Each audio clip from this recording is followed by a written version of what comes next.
And I appreciate you guys being on, taking time out of the day to get on and talk about a new potential opportunity, or if some of you guys may already be going after the opportunity as well, and so maybe a new angle, new look on an opportunity that you guys are already working on. But today we'll take some time and we're going to specifically talk about bird control at grocery stores.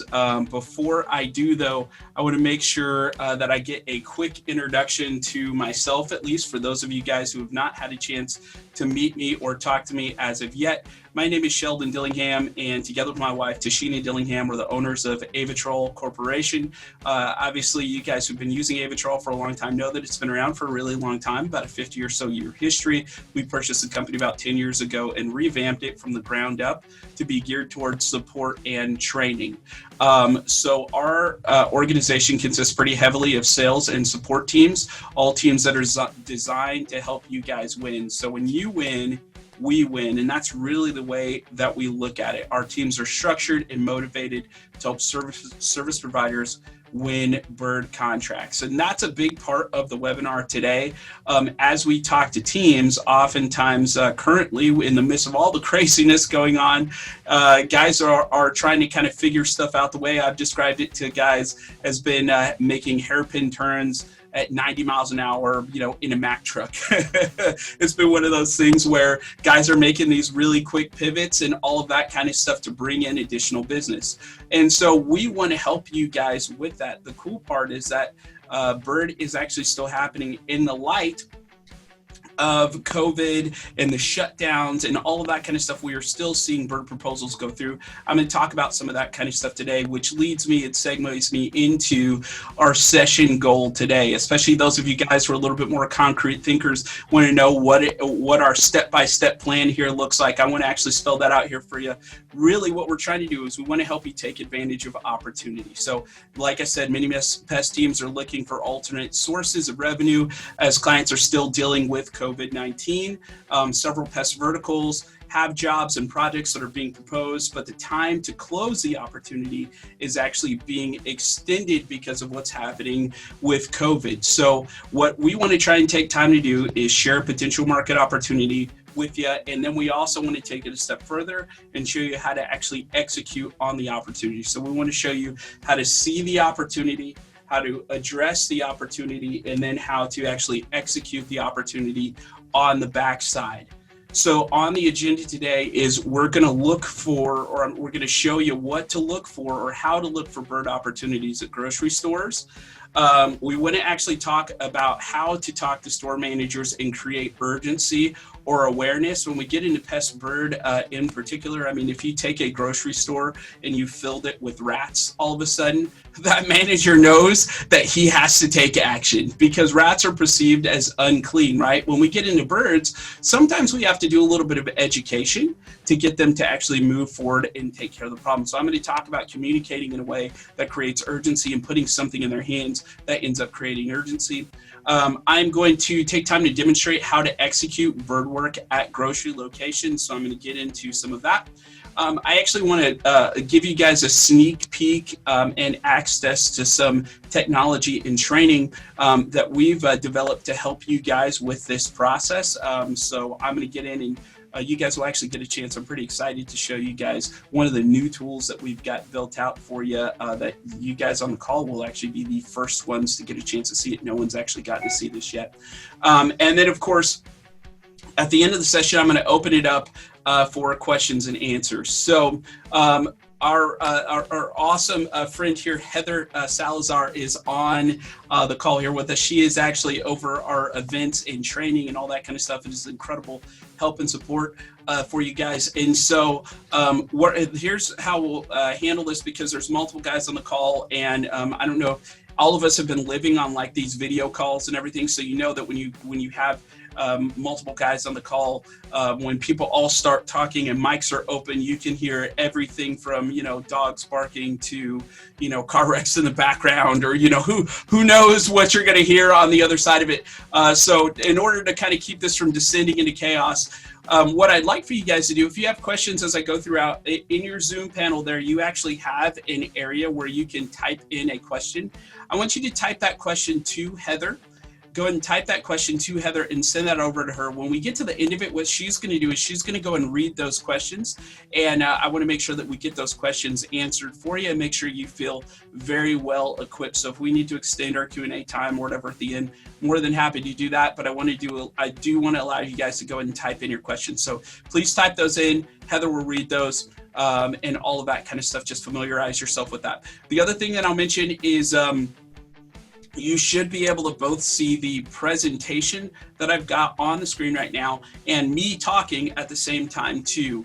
So just make sure you go through and you have access to that. If you're having any kind of trouble or difficulty, technical difficulty or anything like that, just type that there to Heather and she will try and help you as best as she possibly can. Great, that covers all the housekeeping stuff. We've got a lot to cover, so I'm going to jump in here really quickly. Those of you guys who were on our webinar back in March know that we kind of talked and covered what we thought was potentially going to happen. So just as a rewind and a recap, we had a webinar back in March about what may potentially happen in markets to look for and go after to increase your bird proposals during this time. To give you guys a little bit of backstory on our side, we do a lot of training and that kind of thing. So some of you guys have been through our certification training.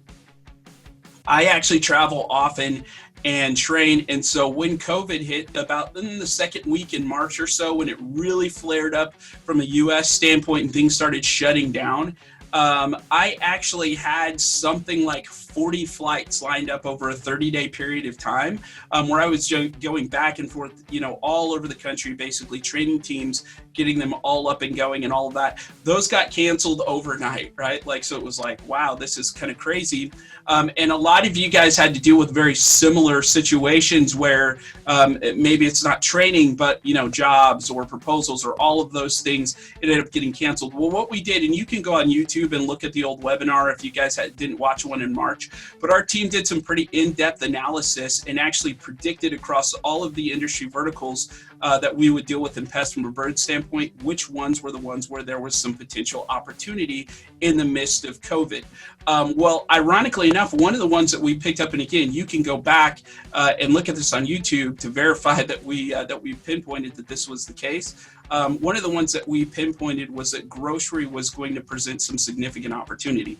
So let me show you guys some numbers just so I can show you that there are funds there for these proposals currently. I'm going to talk about a few of the big names here. Walmart, for instance, a big player in the grocery market. Their stock is actually up 25%. And you might be thinking, oh, well, that's stock, maybe it's people who are speculating or something like that. That's all fine. But the revenue numbers actually bear this out too. Walmart's revenue in Q2, so this is from basically about the start of COVID to about the end of June, somewhere in there, was up 2.3 billion. They made 2.3 billion more dollars this year than they did last year during COVID. So their revenue is up. Same thing with Target stock is up 36%, and they made 1.7 billion more in revenue this year than last year. Costco stock is up 15% and their revenue is up 2.4 billion. This year it's Q3 instead of Q2 because of the way their quarters are set up, but it's that same time frame that the other two. Kroger stock, they're up 25% and their revenue is up 2.3 billion in Q2 year over year. So remember, at the beginning of this, we actually said, hey, grocery is probably where you need to focus some effort and look at bringing some of these bids in because you're likely going to see proposals going through. Those of you guys who did actually go through and do that, and we've heard from several teams who have actually gotten a chance to take advantage of this. So what I want to do is hopefully help you guys, if you haven't gotten a chance to take advantage of it, to jump on and go ahead and go after that particular market. Grocery as a whole is actually up 10% as an entire market in the US is up 10% year over year. So grocery is doing better in 2020 than they were in 2019 and several other years before that. And here's another very interesting stat. Grocery is actually supplying 68% of the food source in the US currently. That number is up over 10 points from where it was pre-COVID. So most Americans are buying their food at grocery stores. We all knew, or we all get a chance to see that. We all saw the rush on everything from toilet paper to all sorts of items maybe that you didn't expect, right? So the funds are there, right? So the revenue is actually there. So now that we know that the revenue is there, the question is, how do we actually see the opportunity and how do we execute after we land the opportunities, right? So let's talk about where we can see some of these opportunities. The beautiful part about bird control is it's one of the only infestations that you can spot from the road. One of the kind of jokes I make all the time is, at least if you can see the rat infestation from the parking lot, there's probably a really major problem there, right? So the nice part about bird is you can see that from the road as you're driving by. You can actually see what these opportunities look like. So here are a few of the things that you're looking for. Signage near roadways. So if you've got access roads that run alongside the highway as you're driving along on the highway or on some of these main streets and you're driving past these signs, look at the top of those signs for bird activity. That's where you'll see some of the activity. Decorative trees and parking lots. If any of you guys are on and you're on from any of the Gulf states, Texas in particular, you guys are about to walk into a potential windfall of opportunity because grackle migration is just on the just on the, I guess, beak end, pun intended, of starting. And that is going to move as we go throughout sort of that fall season. So what you're going to start doing is you'll start seeing in, Walmart parking lots and stuff like that, thousands of common grackles, great-tailed grackles, and boat-tailed grackles, and they will be all over the place. Those are big jobs, and those are some significant potential opportunity. A lot of you guys that are in those states, particularly, again, the state of Texas, you guys have seen what I'm talking about likely and know what I'm talking about. There's a lot of opportunity there. I'll actually talk about executing those jobs and creating a bird-free environment here in just a little bit, but decorative trees and parking lots is where we're looking for birds. Parking lot lights, looking up when you're in the parking lot, looking at those lights, that's another great place to actually spot some of this bird activity. Nests that are in signs on the building. Now we are slowly coming into the end of nesting season, and when we start to talk about sparrows and that kind of thing, it's still there, but we're starting to come into the tail end of it. But keep an eye open for some of those nests as it stands right now. That may indicate for you that there is a bird issue that's there. Garden center areas. Now, of course, Walmart is one of those ones that combine, and there are other stores that are like this, but I'm going to use them because they're the big, the big guy on the block here. They're ones that has an opportunity from a grocery standpoint and a garden center standpoint. So when you've got those covered A-frames, look around. See if you've got sparrows. In fact, use your ears, right? Like walk into that covered A-frame and listen for the sounds of bird activity. When you get over to the side of the building where you've got those the long wrought iron kind of fences set up there where that garden center is sort of fenced in, look around for nests, look around for birds flying around and that kind of thing. And the other thing I'm going to mention is don't be discouraged if you walk into a location like this and you see that they've attempted something. Still keep an eye open for bird activity. So if you see something installed or something, keep an eye open for bird activity, because at that point, if there's bird activity, they've got something installed. One, they're willing to spend money to try and take care of birds. Two, they're probably upset because there are still birds, but they've tried to spend money to take care of the problem. So those are definitely great indicators, and I'm going to go ahead and put a proposal in those guys' hands as quickly as possible.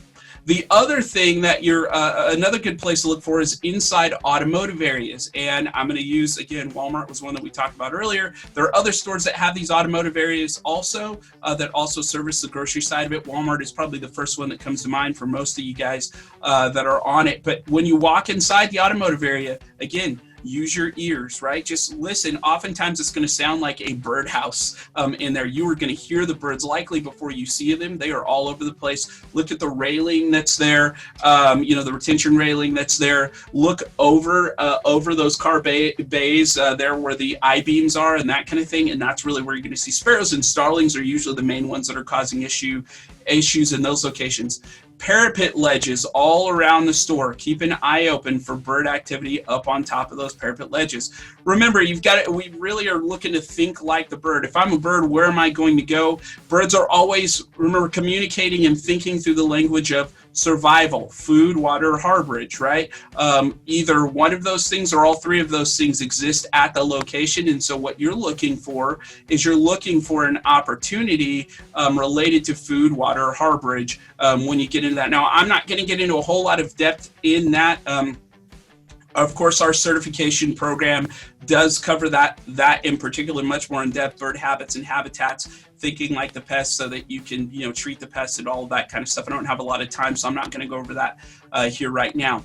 HVAC units on roofs. So if you happen to be on the roof and you're treating for other things, take a look at some of those HVAC units. Oftentimes, and you can see from this image here, just depending on the way the roof is shaped, you may actually have a little bit of a dip that's there where those HVAC units are installed. Oftentimes, the HVAC units have some type of a condensation drip or something like that. Food, water, harborage. I've got water right there on the roof. That's an easy source for the birds. They're likely drinking out of that water, flying up, loafing on the parapet ledges somewhere, maybe flying out into some of the decorative grassy areas to go after a potential food source, or maybe go into the dumpsters or something for a food source. But that's another great place to look for opportunity. Delivery bay doors, particularly when we're talking about some of the protective padding that surrounds the door out there. Oftentimes what birds will do is they'll loaf up on top of that protective padding, and then they will kind of scout things out, and they'll use that as a precursor to fly into the back of those delivery bay doors, right? So that's another one to keep an eye open for as to where I'm at. Remember, we're talking about where do I see bird opportunity, and you can see even in the picture that I've got there on the screen, if you look at the top, you look at the I-beams up there, you can see some droppings on the I-beams. Oftentimes when we've got some of those corrugated metal almost awnings that are there that are supported by I-beams, look up, oftentimes you'll see birds that are loafing there. That's at the rear of the facility. The interior of the building. Now here's a little pro tip. When you get into the interior of the building, one of the things I want to look for is, as I'm walking in, do I have sliding glass doors? And do I also have bird seed or pet food somewhere near the sliding glass doors? Whenever it's set up like that, man, that is the perfect calling card for birds to fly in through those sliding glass doors, feed, do everything they want to, and find a way to fly out of those sliding glass doors on a regular basis. Another little pro tip when you're talking about the interior of the building, when you get to the pet food area, when you get to the grass seed area, or some of these seeding areas, one of the things that you'll also want to do is look down on the ground as you're walking around out there. Look down on the ground as you're walking past the pallets that are down there. And oftentimes what you'll see is droppings right there in front of those pallets. And if you look in the holes of the pallets, you'll oftentimes see droppings down there as well. That's a great indicator that you've got some bird activity that's there on the interior of the store. Obviously, open dumpsters. That's going to be an attractor for any kind of pest in the rear of the facility. Another little pro tip is also to keep an eye open for unused or recycled pallets that are in the rear of the facility. Particularly sparrows love these pallets. So if you've got pallets back there, look around, look down on the ground near the pallets. If you see signs of droppings, you definitely have some bird activity. Some of the shopping cart areas. Remember, parking lots oftentimes have food all over the place. Maybe a customer is eating something and they throw their trash down on the ground, or maybe the trash cans are overfull and overflowing, maybe with trash, or whatever out there.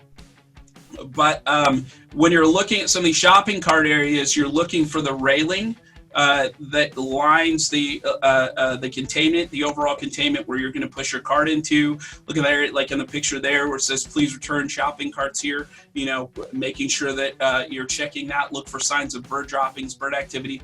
That's a great indicator that you've actually got something going on from a bird standpoint there.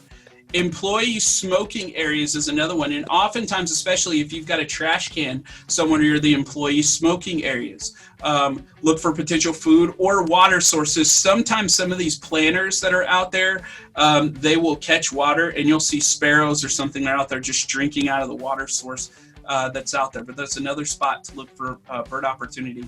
And then decorative entry or exit areas as well. You know, so Costco, some of the Costco locations, for instance, they've actually got outdoor eating areas that are there that are covered sort of by these decorative areas where you've got I-beams and things like that. Oftentimes you have shopping carts like you see there on the image that are there as well, where you've got beams or other little places that are there where maybe a cavity nester can tuck a nest back in there or something like that. Look up in those areas, you know, look up and look down. And I tell teams that all the time as we talk through, particularly in the certification training. It's like, hey, look, if I've got a bird infestation, I've got droppings right in front of me, my bird infestation is right up above my head. It sounds obvious, but you might be surprised how many service specialists our team will go out, we'll be helping them survey, and we'll be looking around, and they'll be walking around sort of doing this the entire time instead of actually looking down on the ground. Some of these infestations are harder to spot from up above. In fact, oftentimes, you know, so some of the best times to survey for birds are first thing in the morning around daybreak. So if you're out there at like 2 p.m., you may not see any bird activity if you're looking around up here, but take a look on the ground, and there's a pretty good indicator that you've actually got something going on. So we've identified that there's revenue. We've identified where we can see the opportunity, but now it's really important for us to be able to communicate to create urgency. We actually have to be able to speak our customers' language to get them to move forward.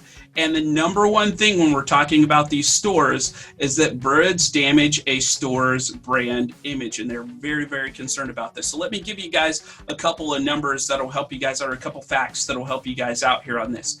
Cleanliness is the common factor among all top-rated U.S. grocery stores. And these are all statistics and numbers that corporate is likely pushing at the store managers on a regular basis, right? Clean store, clean store. We want customers, we want to retain customers, we want them to continue to come back, we want recurring business, therefore we have to maintain a clean store. The other part of it is this: bird droppings are slippery, and slip and fall accidents are the number one cause of emergency room visits and workers' comp claims. So if you've got heavy accumulations of droppings and you've got it anywhere near, even let's say one of those loading docks, right? You've got guys that are, you know, unloading pallets and loading pallets and doing all that stuff, and we have this accumulation of bird droppings that's down there all over the dock. That's a slip hazard, right? These are things that we're looking for and potentially pointing out as we're communicating and as we're, you know, submitting proposals and doing all of that kind of stuff. 65% of shoppers will switch stores because of dirty surfaces, and that includes surfaces that are covered in bird droppings. People are out there, they're actually grabbing their shopping carts. If the area where they got to put their hands on the shopping cart has bird droppings on it, guess who's probably not going to try and touch that shopping cart, right? If people are out there and they have to walk into the shopping cart area and all over the railing there's bird droppings, man, that's a dirty surface. People are, here's the interesting part, consumers start to judge the cleanness of the store from the parking lot and then the entryway before they ever enter the store in the first place, right? So that's why these bird infestations, exterior and interior infestations, matter. 60% of consumers will switch stores if the entryways are perceived as dirty as well. We've got, let's say, trash cans, and you've got birds that are feeding out of the trash can or any of that kind of stuff. We've got droppings there. Maybe in the entryway, maybe we've actually got signage that's right up there. We've got nests tucked in the sign. That looks dirty, right? It looks unkept. And that does affect not only a customer's decision about whether they want to return, that also affects the customer's decision about what they want to purchase when they're in there. The better they feel, the more they're going to spend when they're in the store. And so oftentimes these businesses understand that. We just have to help them see that through the lens of bird, right? So this is communicating to create urgency. And then 78% of consumers will switch stores if there's a bad odor in the store. So here's where some of this stuff all ties in and how we're communicating some of this stuff. First of all, like I said, bird droppings on signage and bird nesting in signage but above the door actually appears to be unclean. So remember, as we're communicating, we're helping to communicate and paint this picture of this lack of cleanliness, right, to help move forward and create emergency. Bird nests in the signs, they look dirty. When customers leave the store with droppings on their clothing, of course, they're going to believe that the location is unsanitary. So when we start to get into larger infestations, when you've got 50, 60, 70, 100, 150 birds that are out there, all of a sudden, as customers are going to walk in, they are getting pelted potentially with bird droppings. Again, that is going to contribute to their perception of the brand. Clients may also observe, if there's an interior infestation, they may also observe birds feeding on produce as they walk up to pick out fruit items. Guess who is not going to grab that fruit item that has just been pecked on by a sparrow? Almost every consumer that sees it happen, right? Again, these are all things that are affecting buying decisions and all things that are affecting a consumer's view of the store's cleanliness. Nests on the interior of the buildings can produce fallen or dead nestlings and fledglings. And I've been in some stores like this where the infestation is so bad inside that you've got these birds that are falling over the sides of the nest and falling onto the floor, and there are these dead birds laying on the ground. So now a consumer actually has to step over dead birds as they're walking around on the inside of the store. I can guarantee you probably none of us on this call actually considers that to be clean in any way, shape, or form, right? And then the other thing, now this is, remember I said 78% of consumers will opt not to come back to a location if there's a bad odor. Bird detritus near ventilation systems can actually end up producing a rotting odor after a while and can also affect air quality. So if you've got these accumulations near these ventilation systems, after a while, if some of the stuff is wet for a long period of time, it can produce a rotting odor or an odor that is unpleasant, and that may actually affect a customer's buying decision. So again, these are all things that these stores are concerned about, so we have to make sure that we're speaking their language. So one of the questions that you have to ask, and you really have to try and put yourself in the shoes of the customer when you're asking the question, is, do your proposals address the concern that the client actually has? Or does a proposal, when you put it in their hands, does it spend more time focused on bird biology and habitats? You would be surprised at some of the proposals that our team gets a chance to take a look at, and they spend a lot of time talking about the average lifespan of a pigeon and where you can find their nest, and very little time actually addressing the customer's concerns. So you'll want to make sure that if you're putting a proposal in the hands of someone who's at a grocery store, that brand image is something that is being addressed in that proposal. And as you're communicating to that grocery store manager, your key contact, that you're continuing to communicate, that you're continuing to provide images, when you're there and you're taking a look, and relating that to the overall cleanliness of the brand. We need to tie that in. That's a great way to create urgency and get them to move forward. The other thing to also ask is, the information in the proposal easy to digest? Does the information in the proposal, does it look like that it was written by a scientist? Does it require an advanced degree to actually read through the information that's there on the biology, the information that's there on the proposal? We want to make sure that we keep it simple.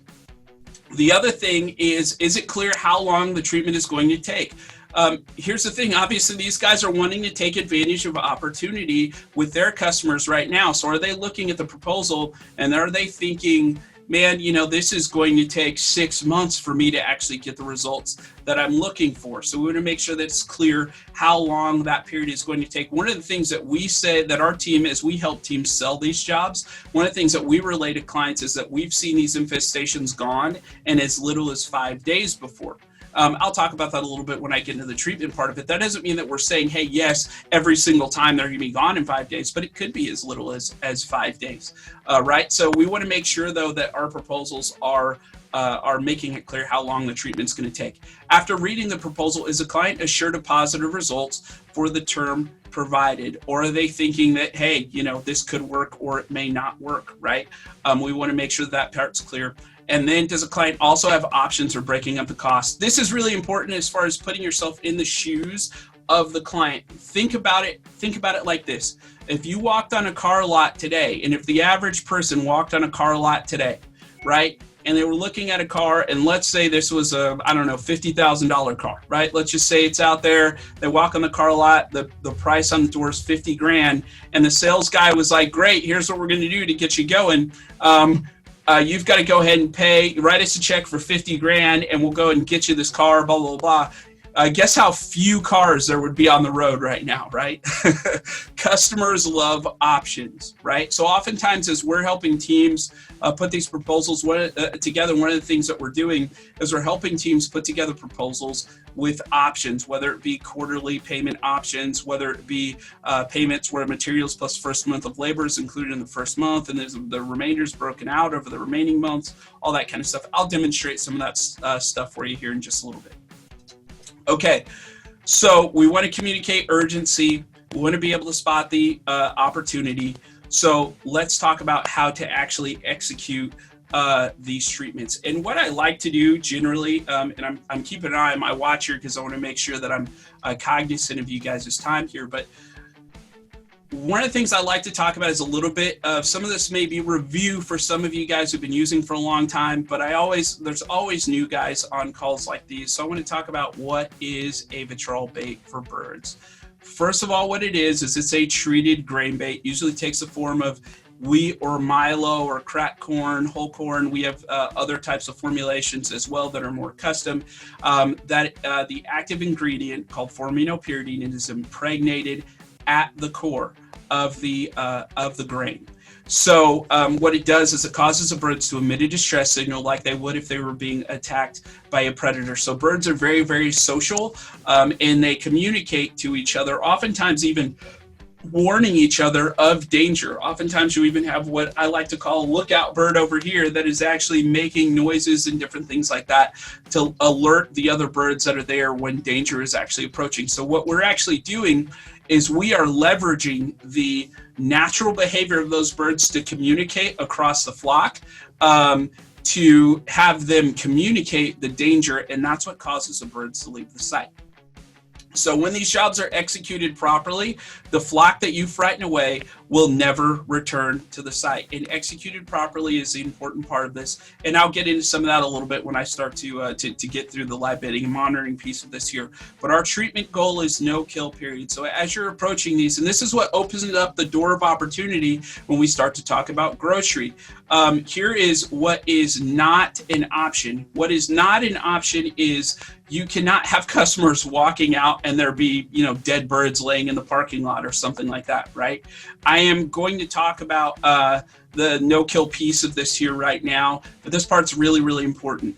There are some key pieces of it. First of all, and what you actually saw in the image there was actually our Easy Blend product. I'll go back one here so you can see it. And that basically comes pre-measured with untreated grain, and that's what you can see in the bag there on the bottom, and then a pre-measured amount of treated. Basically, you open the jar, dump it in, mix it up. It's the perfect blend for your no-kill treatments. It's a 1:40 dilution ratio, no measuring, none of that kind of stuff. We really try to make this easy. So some of you guys are on, if you've never done bird work before, don't feel like you're alone and unsupported. We actually have support for the entire process.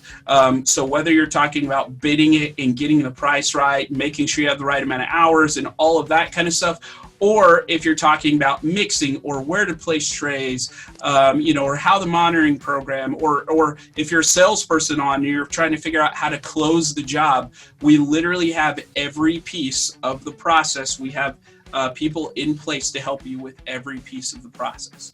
So that Easy Blend product is a big part of that. So basically we're limiting the dilution ratio. That's like putting a needle in a haystack. The next key part to a no-kill treatment is to break up your deployment to about 10 birds per tray. So if I've got 100 birds, I've got 10 trays. 50 birds, 5 trays. 200 birds, 20 trays. What that essentially does is it takes into consideration dominant flock members. So every flock has dominant flock members that are going to get in there. They're going to gorge themselves on active and potentially overdose. We don't want that to happen. So remember I said our 1:40 is like putting a needle in a haystack. Breaking it up to 10 birds per tray is like taking that haystack now and spreading it out all over the place. So now that the chances of a dominant getting in there, gorging themselves on on active, and overdosing becomes very, very limited. We also want to limit the amount of time frame that the birds have access to the treated bait. So what you don't want to do, even at a 1 to 40, is deploy your live bait and have it out there for a week or something like that, right? Remember, then birds are just continually having access to it. We're talking about these grocery chains. The best way to do this is generally either going to be a first thing in the morning deployment or an overnight deployment. Really what I'm aiming for is about a 2 to 3 hour window inside of the active feeding time frame. I am going to go a little bit more into depth on that when I talk about the live baiting portion, so hang on just a sec. I'm going to get in that. But really what I'm aiming for, remember, birds settle down to roost overnight, and they're not going to feed. These birds that you're baiting are settling specifically. They're settling down to roost overnight. They're not going to feed overnight, but they will feed first thing in the morning. So we'll get into that. So let's talk about some of the steps for treatment. Step 1, of course, is to survey the site. So there are a couple things that I'm looking for as I'm surveying. I'm determining what kind of bird am I dealing with. Am I talking about pigeons? Am I talking about sparrows? What kind of bird is it that I'm actually dealing with?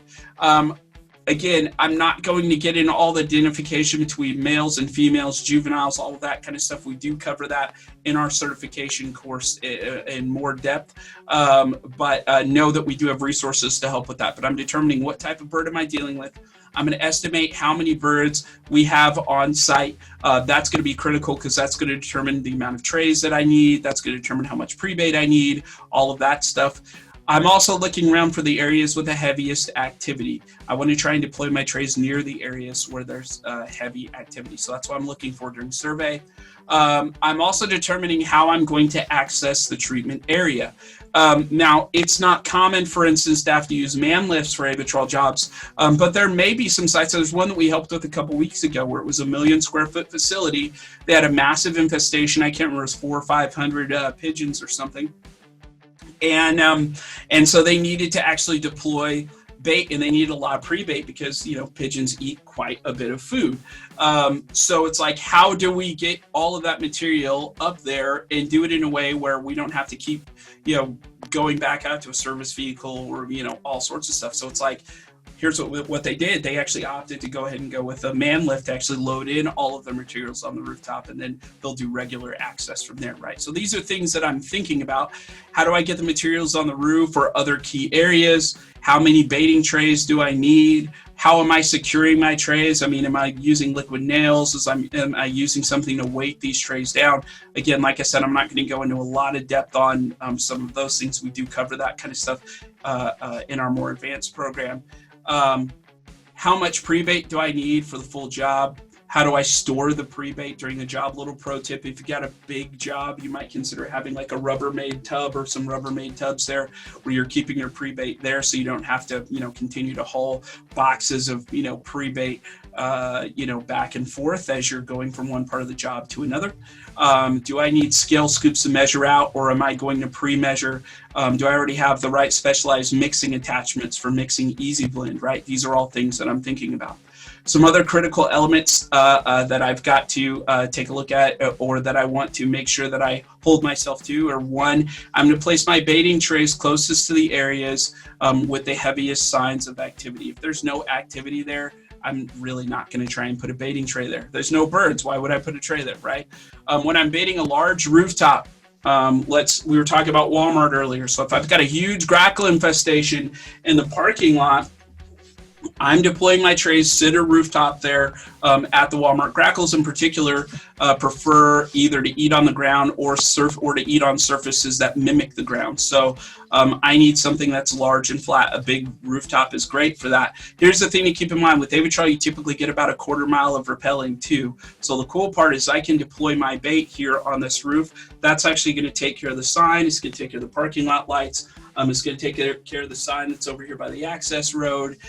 It's actually going to end up taking care of, what's happening across a lot of the site, right? So this is how I'm creating that bird-free environment. So I want to make sure that I'm taking into account, though, everything that's in the area if I'm deploying. So for instance, I'm going to go back to my Walmart parking lot. If I've got grackles that are there in the parking lot and I've got grackles that are, loafing up on the parapet ledges. What I don't want to do is just go count the birds that are there on those ledges and then say, oh, great, I've got 100 birds. And really my parking lot is like, 1,000 grackles that are out there. I actually want to account for those 1,000 grackles that are there in the parking lot, because ideally what I want to do is pull them in. I'm going to talk about that in the pre-baiting part here. I'm going to make sure that I've got an equal amount of pre-bait in each tray. I talked about keeping a container pre-bait on site, and then I'm going to establish when I'm going to be on location to apply. And I'm going to talk about that here just a little bit, getting into this pre-baiting part of it. But first of all, I need to deploy enough. When I'm pre-baiting, I need to deploy enough pre-bait for 100% feeding. That's really what I'm going for, and that's why I'm taking into account all of the birds that are here in the area. For instance, a flock of 100 pigeons are going to eat about 10 pounds of grain a day. So normally the way this is going to be broken up is a couple trips per week, usually about every 3 days. So I'm going to take my 10 pounds, if I've got a flock of 100 pigeons, 10 pounds of grain per day. If I'm coming every 3 days, I'm multiplying that times 3. So that's 30 pounds for 100% feeding. Every 3-ish days or so, right? But the objective is for the birds to actually switch food sources. So we need to pre-bait to establish a trusted food source first, so that when we mix the live bait in there, they associate their negative reaction with the site and not with the food that they're eating, right? From there, I'm going to visit the site. Again, like I said, a couple times a week is the best option, usually about every 3 days, to check and to refill my trays. From a pre-baiting standpoint, I'm going to plan to pre-bait for 4 weeks. So it's 2 trips per week by 4 weeks. It's generally how I'm going to plan from a pre-baiting standpoint. That does not mean, and I really want to emphasize this, that does not mean that you have to pre-bait for the full 4 weeks. Here's the thing. What you want to use is the 60% rule. If you show up on the location, let's say I've got 10 pounds of pre-bait out there. I show up and after my first feeding, 6 or more pounds are consumed, I am ready to come in with my live bait. What I'm looking for is acceptance. And this is how we've seen some of these infestations gone in as little as 5 days, right? Because I might show up after, my first rotation in 3 days, my bait is cleaned out, boom, I'm ready to come in live. I cycle in the next morning, live bait's cleaned up, the birds have left the site, and now I'm moving straight into monitoring. And so the cool part is now all of those extra man hours get absorbed back into the job. And now there's all of this additional margin because I'm not spending all of these labor hours to go back out there and continue to do pre-baiting or continue to do live baiting. I get to move straight into the monitoring piece of this, right? So that is something that's really important. The other piece of it is the 60% rule is important, because if I only have 20% feeding and I come in with my live bait, how are the other birds that are out over here, the other 80% of the birds that are over here, how are they actually going to see and experience the communication from these birds over there that are feeding unless they're actually there, right? So I have to make sure that I've got as many birds from over here, seeing reactions and all that kind of stuff being communicated to, and that is going to cut down the amount of rotations that I have to deploy. And then my next step, of course, is to go live. I've got to deploy my Easy Blend. What you want to do is, and we've got some specialized attachments for this, you can look on our website for it, but basically I'm going to mix my Easy Blend thoroughly with a hand drill and special attachment for about 60 seconds. I need to make sure that that gets mixed up really, really well. Please do not dump your jar in there and pick up the bucket and shake it for a second and then think that it's mixed, right? We need a thorough mixture. We want to make sure we've got a great blend so that we don't overdose birds. I'm going to deploy my bait evenly across all of my baiting trays as well. So if I've got 10 trays, I'm going to have to measure it out. I'm either using a scale scoop or some type of something that can handle low weights, low quantity of weight. And I'm actually, measuring that out. So either I'm pre-measuring, whether it be at the service center or I'm pre-measuring at my house or something, right? Just depending on how a service specialist is set up there. But I am actually going to take some time to measure that out. This is what I like about the digital scoops, and you can see those on our website and all that stuff. I'm not going to demo that here for you, but basically where you can actually use that scoop and hold it there, and it will actually measure that out for you, and you can dump it in. So it does make that part easy to deploy evenly across all your trays. This is that overnight rotation I was talking about, basically swapping that pre-bait for live bait either at night after around 9 p.m.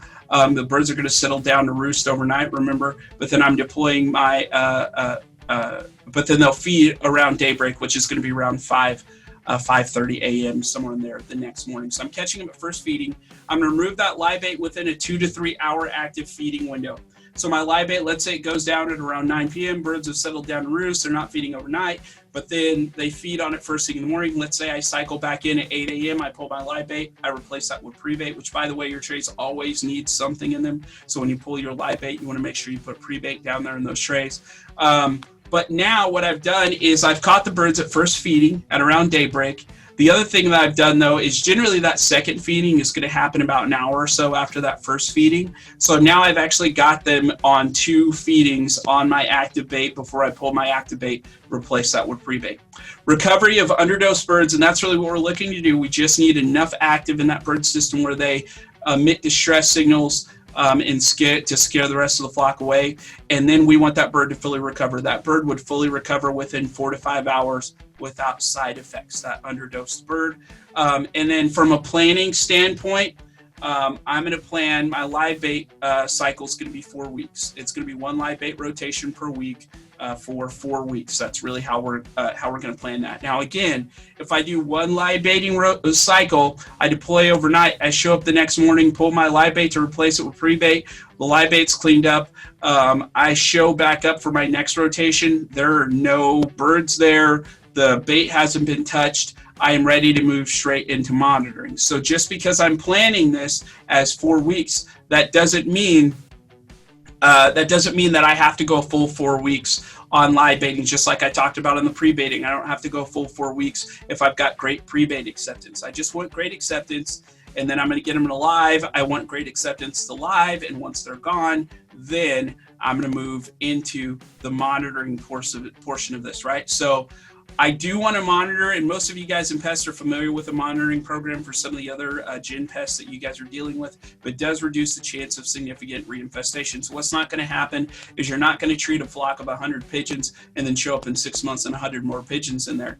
It's going to be onesies, twosies. So what you're doing is you're essentially keeping a tray with somewhere around 1/4 cup to 1/2 cup of pre-bait in it, or a handful of trays that are in some areas that would be attractive to birds in the future.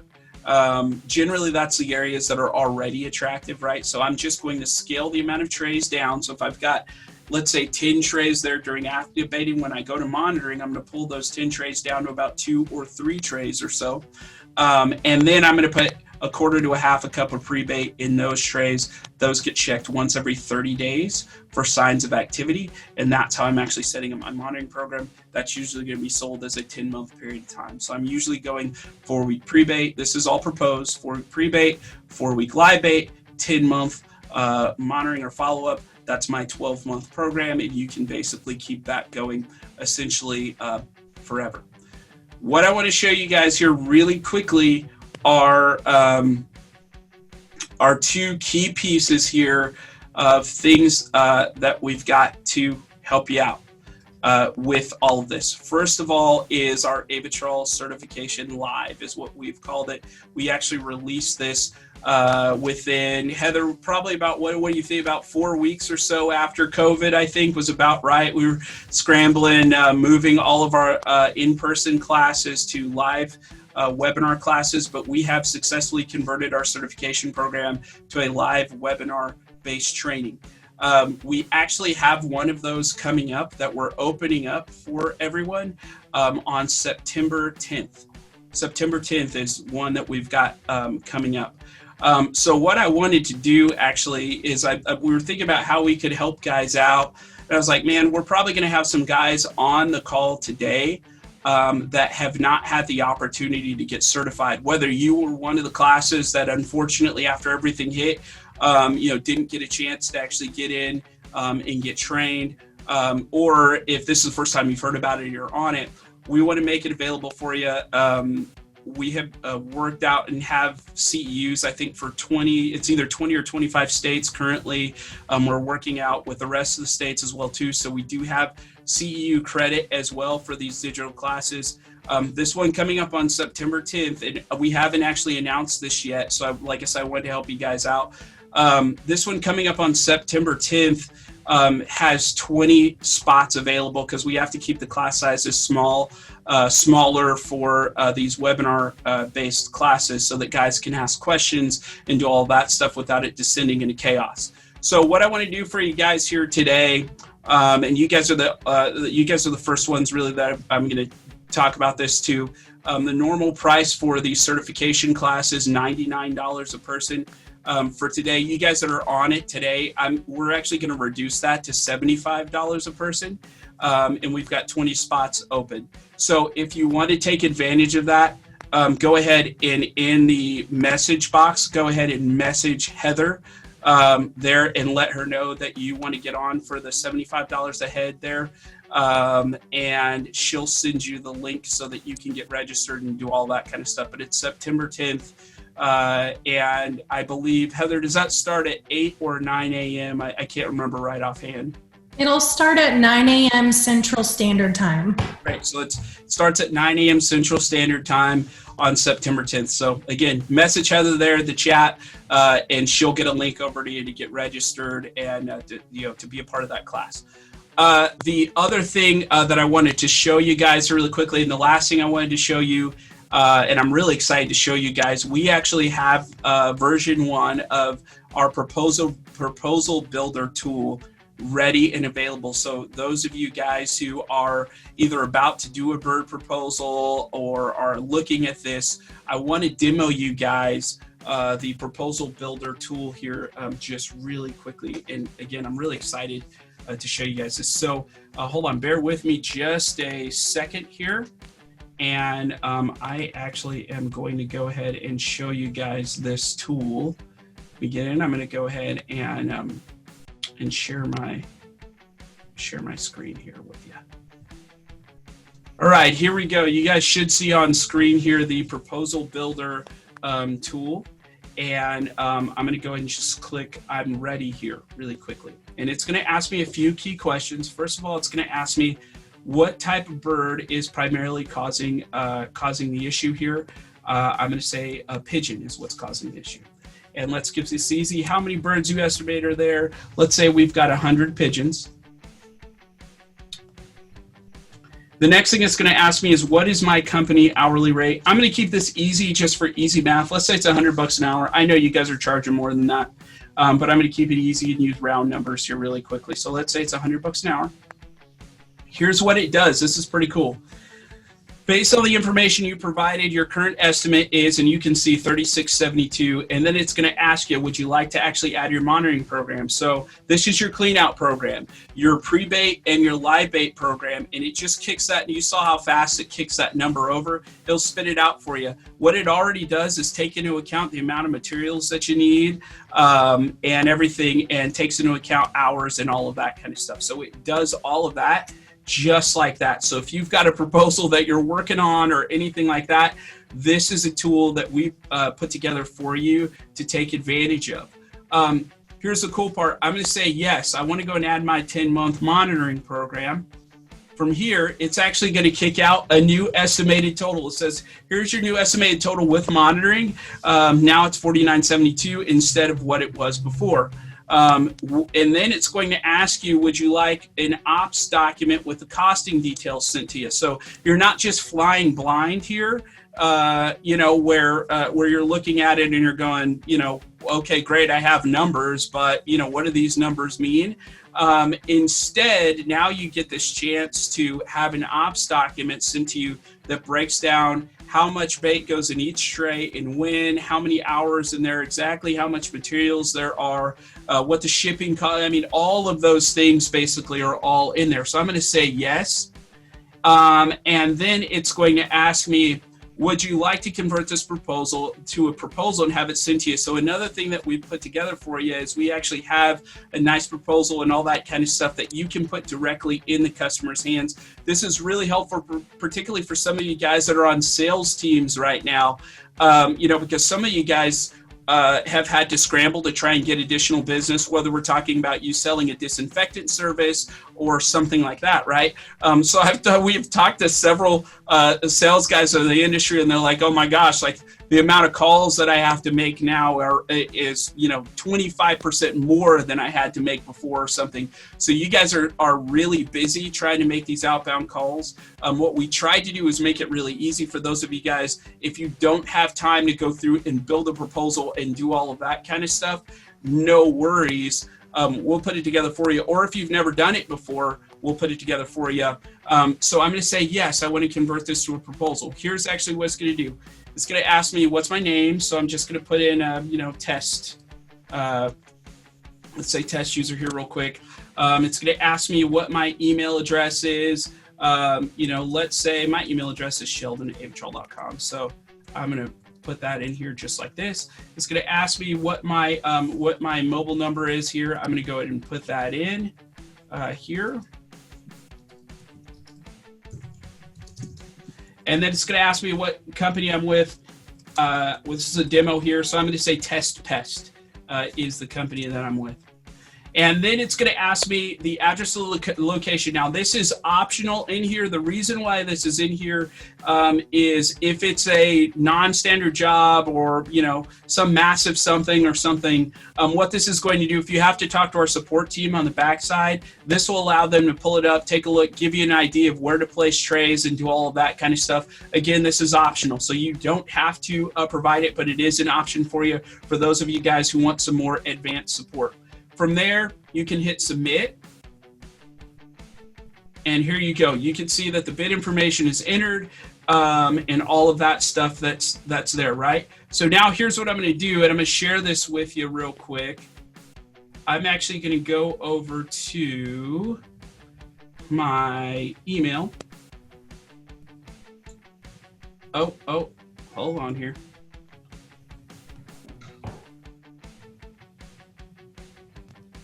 And let's see here. There we go. All right, you guys should see it on screen here. And this is the way that it works. And we actually pre-built all of this out here for you so that you guys would be able to see this. But you can see that there are a couple of attached documents that Sean with the support team has gotten over to me. One, he's gotten over a proposal document to me. And two, he's actually gotten the ops document over here to me. So here's what I'm gonna do. I'm actually gonna open both of these documents here really quickly so you get a chance to see those. And I'm going to reshare the ops document here real quick. All right, so you guys should be able to see that on screen, and you can see I've actually got a breakdown now of how many birds are out there. It's going to break the job into phases.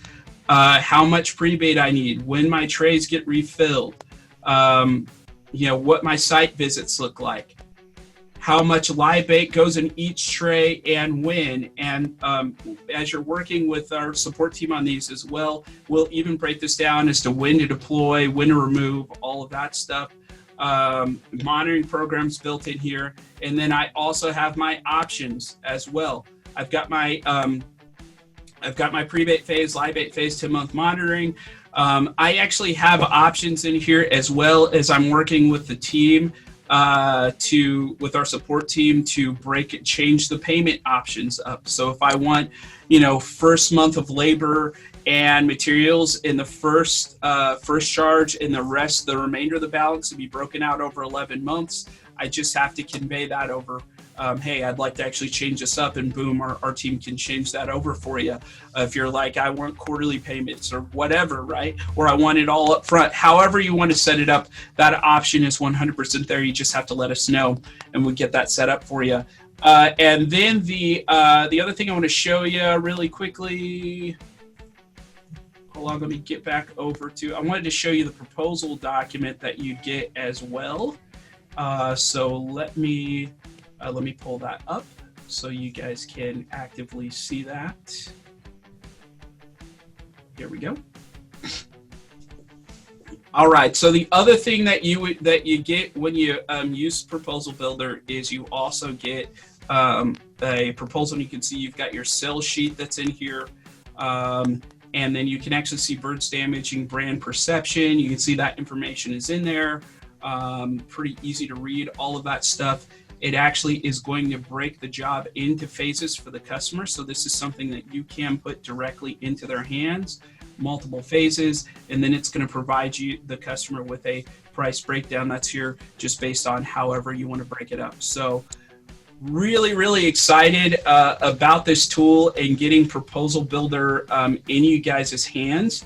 It's a pretty cool tool, and we would definitely encourage you guys to take advantage of that tool. It's a pretty cool tool. So what you're actually going to get is you'll get an email after this webinar that'll actually have a link to the Proposal Builder tool, so that you'll have access to be able to utilize that and all of that stuff. Okay. Great. I want to take some time to try and answer some questions. Anything that you guys have typed in the chat there. You can also text your questions. I've got a text number on the screen too, so you can note that number down and text me. You'll get an answer back via text as well. But Heather, what questions do we have? If you could convey to me any questions we've got there. Sure. We actually have quite a few, so I'll get to the first one. You kind of touched base on this in the proposal section, but we're wondering how to price out jobs. Is it by square foot or overall size? Yeah, that's actually a great question. So the way that these jobs are set up with Avitrol is, remember, you're not installing anything, so you don't have to take into account a square footage. Really what you're looking for is the infestation size. That's going to determine how much materials you need. That's actually going to determine your job site setup, right? So what I'm looking for is how big is the infestation. The second thing I'm looking for is where can I actually deploy, or where is the infestation. So for instance, if I've got a grocery store and I've got birds loafing on these parapet ledges here, then I'm going center rooftop bag over here. Now, one little tip that I'll mention is what you can do is you can run a pre-bait trail over here from that ledge over to the trays that are in the center of the rooftop, and that pre-bait trail will actually train those birds to eat out of that center of the rooftop there. But really what I'm looking for is where are the heaviest signs of activity, and how many birds do I have out here. Obviously I need to know what type of bird I'm baiting, and that's really the information that I need to be able to set up and to be able to bid these. That's the reason why in Proposal Builder, we ask you, one, how many birds do you have out there? Two, what type of bird? And three, we ask you what the company hourly rate is. From that point, we're generally able to go and pinpoint and actually tell you about what the cost is going to be. The only differential is going to be if we're dealing with something very non-standard, like a massive infestation spread over, a 6 million square foot facility. This is one that we did last year. Or something like that, or a big ethanol plant where I've got issues over here in containment areas. I've got issues maybe near retention ponds or something, and I've got issues at load in where the trucks are or something like that, right? Then it's going to be a little bit more customized. But that's where I'm going to have a conversation likely with our support team and ask for some advice on that. Next question, Heather. Back when you were talking about our actual Avitrol product, you had made the comment that they will never return. Mm-hmm. We had someone question that. Can you elaborate a little bit? Absolutely. And I appreciate the question on that as well. So if these are done correctly, the flock that you frighten away will forever flag their negative experience with the site. Now, here's what it won't do. What it's not going to do is keep outside competing flocks from coming into the location. This is the reason why we recommend setting up a monitoring program. And this is why no matter what you're doing in bird, Every single manufacturer recommends that you have some kind of recurring service that's in there, whether it's a recurring inspection service or, whether it's replacement after so long, et cetera, et cetera. There's something that's recurring that's going to be in there. And it's just like your Gen Pest services as well. The thing I tell teams on a regular basis is you wouldn't show up and say, hey, look, I'm going to do 3 perimeter treats and then you're going to be insect free forever, right? Like that doesn't make sense. It's got to be something that's recurring. So this is where the monitoring program comes in so that we can help keep them bird free. Like I said before, you might have a flock of 100 pigeons. You repel that flock of 100 pigeons. What's not going to happen is in 6 months is you have a new infestation of 100 pigeons. What you're going to have are 1 or 2 pigeons that may be feeding on your monitoring grain that you have out there. And what's pretty cool about that side of it is when you come in to do live the next time, you don't have to pre-bait because you have monitoring grain that's out there and those birds are already pre-baited, so you get to come straight in to your live bait step. So hopefully that helps answer that question. Heather, what else do we got here? Our next question is, how does our product hold up in rain or snow, heavy humidity, and morning dew? Yeah, that's a great question. So the active ingredient is impregnated at the core of the bait. It doesn't wash off. So when it rains or anything like that, the active is not going to wash off. However, birds are not attracted to moldy grain. So you just want to make sure that if it's exposed to, a bunch of water or something like that, you want to make sure that that grain then you want to make sure that grain dries out. And as long as that dries out, it's okay, for those birds to actually come in and continue to feed on it. But, if you show up and you've got, something that's really moldy or whatever, and I'm going to say that includes your pre-bait too. I mean, if you bought some of the Avitrol mixed grains pre-bait or something, you show up on day whatever and it's covered in mold, you're going to want to replace it with more of our pre-bait out there. Heather? The next question is, when baiting on the center of a large roof, how do we entice those birds from the parking lot to the roof? Yeah, and that's a really great question as well. So here's the thing to keep in mind if you're dealing with the birds in the parking lot. Let's say we're talking about parking lot lights, right? Here's what the birds are not doing. They're not roosting, loafing, and nesting on the parking lot lights, right? They are moving back and forth from here to somewhere else on site. What I want to try and figure out as I'm surveying is where are those birds moving to? It is highly likely that those birds are moving from the parking lot lights over to the top of the parapet ledge, in which case, if I bait center rooftop, and remember I talked about this a little bit earlier, if I run a pre-bait trail from the ledge to my trays in the center of the rooftop, that's actually how I'm getting those birds that are on the lights or on the signs or wherever they are. That's really where I'm pulling them in as I'm deploying my bait. Heather? Okay. Another question is, if we apply live bait in the middle of the night but unable to remove it at around 9 or 10 a.m. due to location where guests are present, can it wait until sundown, active bait for a single day instead of morning?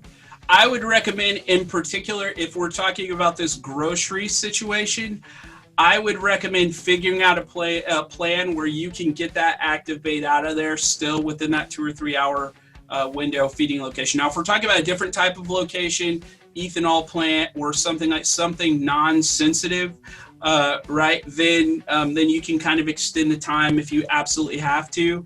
But when we're talking about sensitive locations, whether or not we're talking about grocery stores or we're helping teams execute a lot of garden centers and stuff like that right now, those are all things where I am really looking to limit any kind of risk of customers seeing reacting birds or any of that stuff. Now, the nice part about when we talk about grocery and center rooftop, the nice part is all of our reactions are actually happening there up on the rooftop. So we shouldn't have to deal with issues where customers are seeing things. However, if I have active bait that's out there for a really long period of time, keep in mind, if I remove that live bait at a grocery store at 4 p.m. that went down the night before, that means now that bird has actually fed on active bait a whole lot throughout the day. And now the chances that I get a bird that is overdosing or something like that is really high. So you want to be cautious there. I would recommend, again, specifically if we're talking about grocery or something, I would recommend pulling that active bait within that 2 to 3 hour window of daybreak. Next question is, I did a pre-baiting on the rooftop of a grocery store and the birds were not feeding. So I moved the trays to the parking lot where they were feeding. My issue is customers running over the trays, even with cones in place. Do you have a recommendation on what to use for baiting equipment wise? Yeah, so a couple different things there. So one of the questions I would have, and here's the other part of this. I would highly recommend, and Heather, we'll make sure we get in touch with the person that asked the question there on that one in particular. I'd recommend that you get on a call with our support team to take a look at the location and kind of talk the whole thing through. One of the questions, of course, that I would have immediately would be how long the pre-baiting period was during that time frame. And then what type of bird you were actually baiting as well, and what kind of season we're talking about. Are we talking about right now, or are we talking about earlier in the year? So, for instance, if I'm talking about, let's say grackles or something, right? Like during this season, a lot of them are going after insects and that kind of thing. I may actually have to utilize an attractant to pull those birds in at the rooftop location, potentially, right? So that may be a potential option. Or if my pre-bait was out there for a short period of time and I wasn't seeing feeding, it may just be, that I've introduced my pre-bait, and it just hasn't been out there long enough for those birds to actually acclimate to the food source. The other thing is asking about materials, right? Like my question would be, which one of our baiting trays are you using? I mean, are you using our 2 foot by 2 foot baiting tray, or using our 18 by 12 inch baiting tray, or are you using something else? I mean, we've seen everything from guys using pie tins to cutting pieces of guttering out to try to feed birds, and we don't recommend that. We want an aged wood that's there. Remember, birds are neophobic, so when you introduce something new into their environment, they're initially going to be afraid of it. And so you need actually something that's going to pull in the scent of the surroundings much better. Remember that there are scare devices and other things that are out there that are shiny, that move, that make noise, that are all designed to kind of prey on a bird's sense of neophobia. So what you don't want to do is have pre-bait in something that is going to trigger that neophobia, because then you're kind of stacking some factors up against yourself that may prevent you from actually having effective treatment, right? So those are a few little things that I can think of right off the top of my head. That's why I'm saying I would highly recommend, and like I said, Heather will make sure we can get somebody in touch with you, that you have a conversation with a member of our support team to sort of break down the site that you're treating and diagnose a few different things, and we can help you get on the right track with that. Heather? Yes. Next question is, we have had success with Avitrol and moving pigeons, but no success in encouraging the customer to sign up for the 12-month program. Okay. What do you suggest to increase acceptance of this program? Yeah, that's a really great question. So my question would be primarily how that program is being sold to the customer, and the reasoning behind the reasoning that's being presented to sell that to the customer. One of the ones that I can think of right offhand is one of our corporate clients that we work with. They were having an issue with birds in some of the locations, and what would happen is, like, they would continually just re-up to clean birds out of their location. And so what we're able to do is bring to them the numbers and say, hey, look at this. Year over year, you guys are actually spending 75% more to clean infestations out of your location than if you actually ran a recurring monitoring program. Those are the kinds of tangibles that you can present a customer with that actually may help them to move forward. The other thing that I've seen teams do to help make this a little bit more enticing is how the pricing structure of the program is set out. So what sometimes guys will do is, if you're doing just a clean out program, some guys may actually charge a little bit more, tack a little extra on there for just a clean out. Or the nice part about a 12-month a 12-month program is if you just set it up, and again, this is something our support team can help with, but if you set it up where your primary costs are covered, maybe an initial payment or within the first couple months of treatment during your initial clean out, you get a chance to stretch the overall cost of the job out over 12 months. And a lot of times that ends up being a lot more attractive for these companies because they don't have to take a big, hit right on the front side. And again, that would be another one where, like I said, I would work with our support team really closely. We have guys who run everything from helping with leads all the way to closing and saying the right things to help the right customers close and all of that kind of stuff across all of these industries. So that is something we can help with. Heather, I'm looking at it. We're about almost 15 minutes past 2 Central. I want to be respectful of everybody's time. I've got time for one more question. So let's go with one more question. We'll go from there. We actually have 3 really short questions. Okay. The first one is, am I able to use this product in Canada? Yeah, thank you. That's a great question. Yes, Avitrol is registered for use in Canada.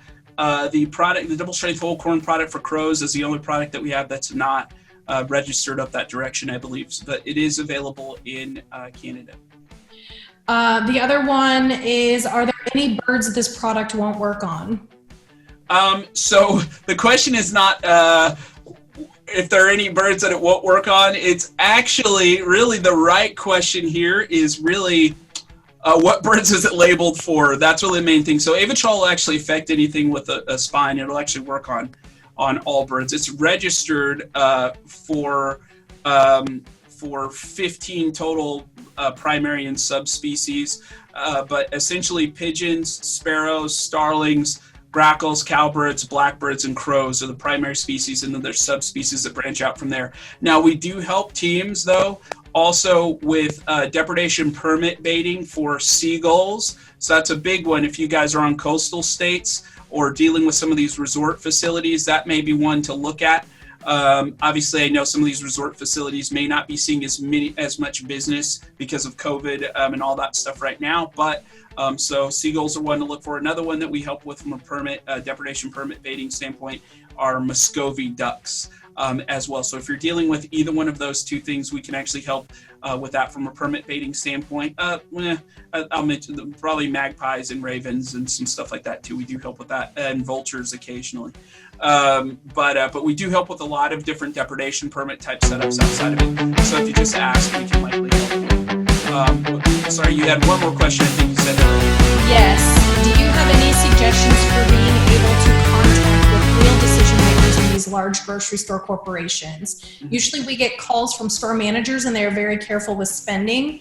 So how do you get to the real money men in a big decision? Yeah, that's a great question and a long answer to the question. So I'll try and distill this down to a short answer. Here's what I would recommend is particularly if you're not with a national provider and you're trying to kind of figure this out, this is where I highly recommend sort of teaming up and partnering with our support team. Oftentimes we are already working at a corporate level with some of these larger locations like this.